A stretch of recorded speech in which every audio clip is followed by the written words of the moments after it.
ಜೈ ಕ್ರಿಸ್ತ. ಲೂಕ 5ನೇ ಸಂಧಿ 17-26 ಯೇಸು ಪಾರ್ಶ್ವವಾಯು ರೋಗಿಯ ಪಾಪವನ್ನು ಕ್ಷಮಿಸಿ ಅವನನ್ನು ಗುಣಮಾಡಿದ್ದು. ಒಂದಾನೊಂದು ದಿನದಲ್ಲಿ ಆತನು ಉಪದೇಶ ಮಾಡುತ್ತಿರಲು ಗಲಿಲಾಯ ಯೂದಾಯಗಳ ಎಲ್ಲ ಗ್ರಾಮಗಳಿಂದಲೂ ಯೆರೂಸಲೇಮಿನಿಂದಲೂ ಬಂದಿದ್ದ ಫರಿಸಾಯರು ನ್ಯಾಯಶಾಸ್ತ್ರಿಗಳು ಆತನ ಹತ್ತಿರ ಕೂತುಕೊಂಡಿದ್ದರು. ಗುಣಮಾಡುವುದಕ್ಕೆ ಕರ್ತನ ಶಕ್ತಿಯು ಆತನಲ್ಲಿತ್ತು. ಹೀಗಿರುವಲ್ಲಿ ಕೆಲವು ಮಂದಿ ಗಂಡಸರು ಒಬ್ಬ ಪಾರ್ಶ್ವವಾಯು ರೋಗದವನನ್ನು ದೋಲಿಯಲ್ಲಿ ಹೊತ್ತುಕೊಂಡು ಬಂದರು. ಆದರೆ ಅವನನ್ನು ಒಳಗೆ ತೆಗೆದುಕೊಂಡು ಹೋಗಿ ಆತನ ಮುಂದೆ ಇಡಬೇಕೆಂದು ಪ್ರಯತ್ನಿಸಿದರು. ಜನರು ಗುಂಪಾಗಿದ್ದರಿಂದ ಅವನನ್ನು ಒಳಗೆ ತೆಗೆದುಕೊಂಡು ಹೋಗುವ ಮಾರ್ಗವನ್ನು ಕಾಣದೆ ಮನೆಯ ಮೇಲೆ ಹತ್ತಿ ಹಂಚುಗಳನ್ನು ತೆಗೆದು ಅವನನ್ನು ಹಾಸಿಗೆಯ ಸಹಿತ ನಡುವೆ ಯೇಸುವಿನ ಮುಂದೆ ಇಳಿಯಬಿಟ್ಟರು. ಆತನು ಅವರ ನಂಬಿಕೆಯನ್ನು ನೋಡಿ, ಅಪ್ಪ, ನಿನ್ನ ಪಾಪಗಳು ಕ್ಷಮಿಸಲ್ಪಟ್ಟಿವೆ ಅಂದನು.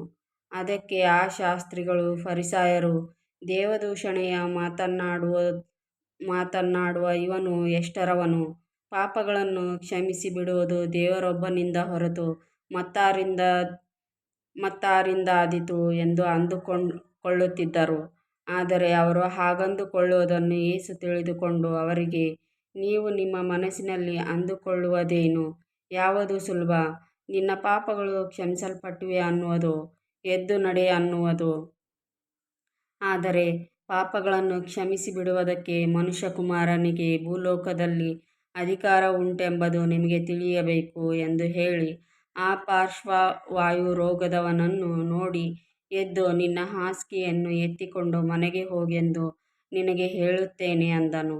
ಅಂದ ಕೂಡಲೇ ಅವನು ಅವರ ಮುಂದೆ ಎದ್ದು ತಾನು ಮಲಗಿದ್ದ ಹಾಸಿಗೆಯನ್ನು ಎತ್ತಿಕೊಂಡು ದೇವರನ್ನು ಕೊಂಡಾಡುತ್ತಾ ಮನೆಗೆ ಹೋದನು. ನೋಡಿದವರೆಲ್ಲರೂ ಬೆರಗಾಗಿ ದೇವರನ್ನು ಕೊಂಡಾಡಿದರು ಮತ್ತು ಅವರು ಭಯದಿಂದ ತುಂಬಿದವರಾಗಿ, ನಾವು ಈ ಹೊತ್ತು ಅಪೂರ್ವ ಸಂಗತಿಯನ್ನು ಕಂಡೆವು ಅಂದರು. ಆಮೆನ್.